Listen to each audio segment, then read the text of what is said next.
इस वक्त बताइएगा कि सेहत बच्ची की कैसी है, और जिस वक्त ये बच्ची आई थी लाहौर में, क्या कुछ इस रिपोर्ट से पता चला है जो मेडिकल लीगल हुआ है उसका? इस बच्ची को तो स्कूल जाना चाहिए था, डॉक्टर, वकील या कोई ब्यूरोक्रेट बनना चाहिए था, लेकिन एक घरेलू मुलाजमा हुई। और चलें, एक दफ़ा अगर तशद्दुद होता तो वो भी जायज़ तो नहीं है, लेकिन इसको तो रिपीटेडली तशद्दुद किया गया, जैसे कोई पता नहीं इससे कोई ख़ानदानी दुश्मनी थी।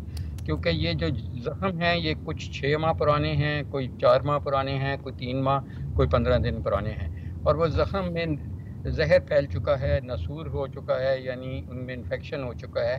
और वो ज़ख्म भी मुख्तलिफ़ अक़साम के हैं, डंडों के भी हैं, छुरियों के भी हैं, और जंजीरों के भी हैं, बेल्ट्स के भी हैं।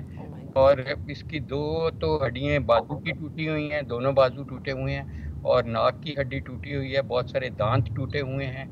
और जो सर पे छुरियों के ज़ख्म हैं बाल काटने के बाद जो इन्फ्लिक्ट किए गए, उनमें मैगट्स भी हैं और उनमें सेप्सिस भी है। और इसकी वजह से उसकी बॉडी में भी सेप्सिस है, और उसकी बोन मैरो डायरेक्टली बहुत ज़्यादा सप्रेस्ड है। उसकी प्लेटलेट काउंट बहुत कम है, जो उसके एक बॉडी में हम रेजिस्ट करते हैं इन्फेक्शन को, वो क़ुव्वत मुदाफ़त या इम्यून सिस्टम उसका टोटली पैक्ड अप है।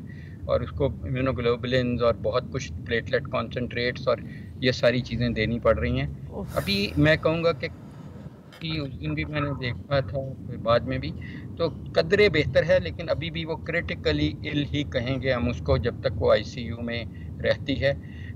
उसको बार बार ऑक्सीजन की ज़रूरत पड़ती है।